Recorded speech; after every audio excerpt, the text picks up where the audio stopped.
வணக்கம், good morning, happy morning, wonderful morning. இன்னைக்கு என்ன டாபிக் எடுத்துகிட்டு வந்திருக்கான் வினோத்னு பார்ப்போம். Why is failure such a issue for human beings? When we say failure will never overtake, my determination for success is strong enough ன்னு சொல்லும்போது why do we get bogged down by failure? Failure ஏன் நம்மளை வந்து motivation அப்படியே destroy பண்ணுது? ஏன்னா because simple, what others think of you தான்.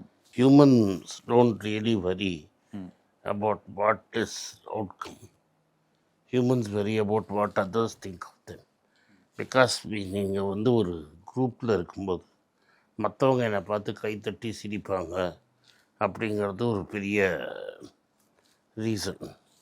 That is why at times it leads to depression and suicide. ஏன் நம்ம வெளியில எக்ஸாஜரேட்டாக நினச்சிக்கிறோம், அவங்க உண்மையாக அதுமாரி நினைக்கிறாங்களா இல்லையாங்கிறது கூட கிடையாது. அவங்க என்ன நினச்சிட்டுருவாங்களோ, அவமானமாக இருக்குமே, சோஷியல் சேம். ஸோ நம்ம கனவை கண்டுன்னு இருக்கோம், இந்த ஃபெயிலியர்னால இது நடக்கும்னு. அந்த கனவே it's actually worse then the failure itself. அதான் நான் சொல்கிறேன், ஸ்டைசிசம்னு சொல்கிறேன், most suffering is in imagination. இந்த இன்சிடெண்ட் நடந்துருச்சுன்னா எனக்கு என்ன நடக்கும் அப்படிங்கிறதுல தான் நீங்கள் அது நடந்தால் பார்க்கலான்னே கிடையாது. Most of the suffering is in mind. எனக்கு இது நடந்துருச்சுன்னா என்ன ஆகும், இது என்னால் பண்ண முடியலன்னா என்ன ஆகும். ஸோ இது மாதிரி யோசிச்சு your mind is stuck in one area. நிச்சயமாகவே அது நடக்காது தான். ஏன்னா நடக்குங்கிறத பற்றியே நீங்கள் யோசிக்கவே மாட்டேங்க. ஸோ ஆக்சுவலாக வந்து உண்மையில் ரியாலிட்டியில் என்ன இருக்கோ அது அவ்வளோ மோசமாக, ரியாலிட்டிக்கும் மைண்டுக்கும் சம்மந்தமே இருக்காது. Your mind was living in an imagination. அது வந்து ஏன் நம்ம நீங்கள் சொல்கிறீங்களே அந்த அனிமல் இன்ஸ்டிங்க்னாலே, அந்த அனிமல் இன்ஸ்டிங்க்ட்டு. இப்போ 10 பேர் வந்து உங்களை கேட்டாங்கன்னா நீங்கள் வந்து யூ வில் ஸ்டார்ட் அது உண்மையோன்னு நம்பிடுவீங்க. எது உண்மை எது உண்மை இல்லைன்னு உனக்கு தெரியும். ஆனால் 10 பேர் உங்களை திரும்பி திரும்பி கேட்டாங்கன்னா அவங்க கேட்கறதுல ஏதோ உண்மை இருக்கான்னு. இதை பல வாட்டி இதே சேனல் சொல்லியிருக்கேன். அது எப்படின்னா, ஒரு 10 பேரை பண்ணி செட்டப் பண்ணு, அதில் வந்து 8 பேரை வந்து காக்கா கருப்பாக தான் இருக்கும். 8 பேர் இந்த காக்கா வெள்ளைன்னு சொல்லு, கற்பூரம் ஏற்றி சத்தியம் பண்ண சொல்லு. மீதி 2 பேர் தெரியும் காக்கா கருப்புன்னு தெரியும். நம்மளுக்கு எதுக்குடா வம்புன்னு அவனும் காக்கா வெள்ளைன்னு சொல்கிறோம். பட் இதே இஷ்யூ தான், கருப்பு காக்காவோ வெள்ளை காக்கான்னு. ஏன்னா social conformity. You want to be part of a group, you don't want to be the separate. But அதே ப்ராப்ளம் தானே நம்மளை வந்து இதுமாரி ஹர்ட் மென்டாலிட்டி தானே நம்ம உலகத்தில் இருக்க முக்கால்வாசி ப்ராப்ளம். எல்லாத்துக்கும் காரணமே அதுதான். இப்போ உனக்கு remember your friend Vijay, the late Vijay, when I started initially talking very aggressively, நான் பார்த்து பேசுகிறேன், கவர்மெண்ட்டுக்கு அகேன்ஸ்டாக பேசுகிறான். But ruling party is making some policies. I am criticising this policies. You may agree with me, you disagree with me. What is so wrong about criticizing a policy? ஏதாவது பண்ணிட போகிறாங்க. அவன் என்ன பண்ண முடியும்? I am not attacking him personally. I am only attacking a policy. What is wrong in it? But அதான் இப்போது உலகத்தில் வந்து ஸ்ட்ராங் மேன் ட்ரம்ப் வந்து ஸ்ட்ராங் மேன் ஆனதே வந்து இதுமாரி நிறைய பேர் ஃபியர் எக்ஸ்ப்ளாய்ட் பண்ணுறது தானே. அவன் 4 பேரை அடிச்சிடுவான். 4 பேர் அடித்தோடனே மீதி 6 பேர் பயந்துருவான். அப்புறம் நான் பண்ணுறதை பண்ணுவேன்னு. No president before Trump tried using the emergency powers to do what he wanted to. ஆமாம், பில்டிங்கே அடிச்சிட்டான். இப்போ எல்லாமே பில்டிங்கே வந்து புல்டோசர் வச்சு ஃப்ளாட்டன் பண்ணிட்டான். So at the end of the day whether the courts எல்லாம் என்ன பண்ணிகிட்டு இருக்காங்க, ஒன்றும் பண்ண முடியலையா. எதிர்த்து பேசி அதான் அவன் பேஸ் எதாவது பண்ணிட்டு போகுது. அவன் பண்ணிவிடுவான், அவன் பேஸ் பண்ணிவிடும், இதை பண்ணிவிடும். ஆனால் அது ஒரு செல்ஃப் ஃபுல்ஃபில்லிங் ப்ராஃபஸியாக இருக்குது. ஏன்னா அவங்க பேஸே இப்போ பயப்படுறாங்க அவரை பற்றி ஏதாவது சொல்லத்துக்கு. பேஸ்க்குள்ளேயே நிறைய பேருக்கு தோணுது ஏதாவது பண்ண கொஞ்சம் லூஸ்தனமாக இருக்குது. All things come to an end மாதிரி இது will come to an end.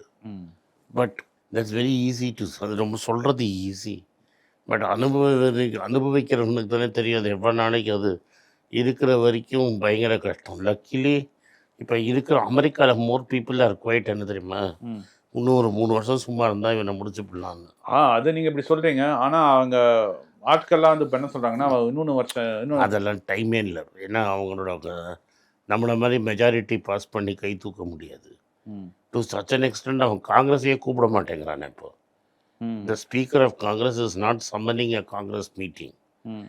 That இல்ல is, அது வந்து என்ன சொல்றாங்கன்னா அவருக்கு பயந்துன்னு தான் அது பண்றாங்க. ஏன்னா அவர் ஏதாவது that அவரை is பத்தி ஏதாவது speaker. வெளில வந்துடும் சொல்லத்துக்காக அது ரைட்டு, அவர் கோவப்பட போறாரு. கோவப்பட போகிற அதெல்லாம் ரைட்டு. ம். At the end of the day, everybody is waiting because அமெரிக்காவில் everything is on a cycle.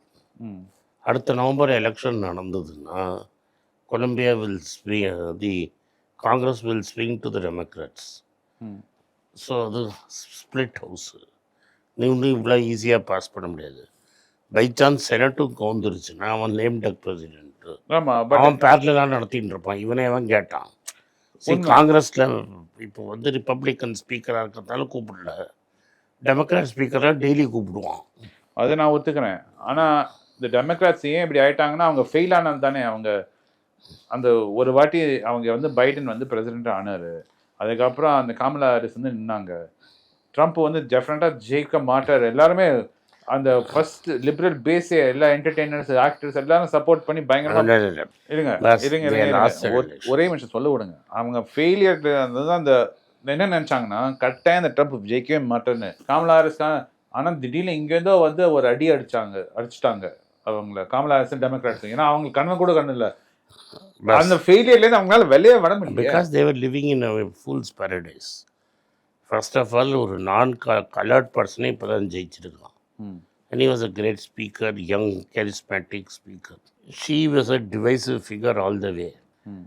அவள் வந்து மினிமம் சிகாகோ ஊரை வந்து she was a leftist.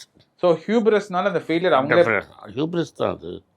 Everybody knew she had a minimum அமெரிக்காவில் majority people are capitalist. You brought an extreme socialist whose minimum wages law இந்த Alexandria கோர்டேஸ் மாதிரி நம்ம first இவங்க கேண்டிடேட்டே problem. புரியுது. ஸோ நீங்கள் என்ன சொல்கிறீங்கன்னா நம்ம relationship Hillary Clinton itself didn't win an election. ஆமாம். நீங்கள் வந்து ஒரு பிளாக்கு அண்ட் நம்ம black female will win an election எப்படி நினைப்ப நீ? ஹியூப்ரிஸ் தான் அது.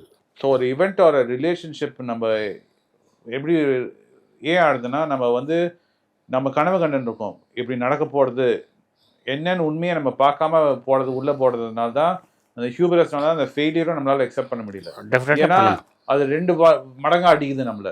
ரியாலிட்டி அவ்வளோ மோசமாக இல்லாமல் இருந்தாலும் ஏன் நம்ம 2 மடங்கு அடிக்குதுன்னா நம்ம ஒரு எக்ஸ்பெக்டேஷனோட உள்ளே போடுறதுனால.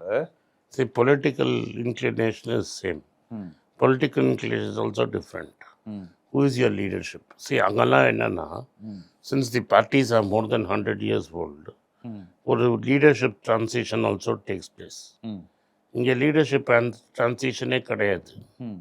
பட் இது வந்து ஒரு சின்ன லெவலின் ட்ரூ தானே. நான் இப்போ ஒரு கம்பெனியில் வேலை செய்கிறேன், இன்னைக்கு ஒரு ப்ரமோஷன் வேணும், நான் என்ன ஃபீல் பண்ணுறேன்னா நான் இதுமாரி வேலையெல்லாம் செஞ்சுருக்கேன், ஐ டிசர்வ் திஸ். அதுவும் ஒரு ஹியூபரஸ் தானே. when you don't get that promotion. One second, I'll tell you. In small companies, you think சின்ன கம்பெனிங்கிற, if you're a cog in the wheel, you become indispensable. உன்னை கையே வைக்க மாட்டோம். புரியுது. நீங்கள் என்ன சொல்கிறீங்கன்னா உங்கள் என்ன பண்ணணும்னா ஒரு சின்ன சுச்சுவேஷனில் வந்து என்ன சுச்சுவேஷனில் இருந்தாலும் நீங்கள் வந்து அந்த டீமில் வந்து நீங்கள் இம்பார்ட்டண்ட்டாக இருக்கணும். ஒரு ஒரு ஆல்ரவுண்டர் ப்ராப்ளம்னா நீ தான் உன்கிட்ட தான் சால்வ் பண்ணுவேன். என்ன இருந்தாலும் உங்ககிட்ட ஃபர்ஸ்ட் வரான். அதுமாரி இருந்ததுன்னா உங்களுக்கு ஃபெயிலியரே ஒரு ஆப்ஷன் இருக்காது. ஏன்னா எல்லாமே யுவர் சீனியர் அங்கிள். கரெக்ட். இந்த வீடியோ உங்களுக்கு பிடிச்சிருந்தா இந்த வீடியோ லைக் பண்ணுங்கள், எங்கள் சேனலை சப்ஸ்கிரைப் பண்ணுங்கள், பெல் நோட்டிஃபிகேஷன் தட்டுங்க. இந்த வீடியோவை உங்கள் ஃப்ரெண்ட்ஸ் அண்ட் ரிலேட்டிவ்ஸ்ட்டு அனுப்புங்க, அவங்கள பார்க்க சொல்லுங்கள்.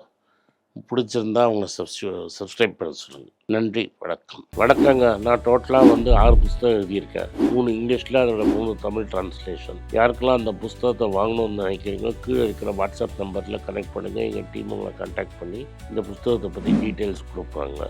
இந்த புஸ்தகம் வேறு எதுவும் கிடைக்காது, வாங்கினா இங்கே தான் வாங்க முடியும். நன்றி, வணக்கம்.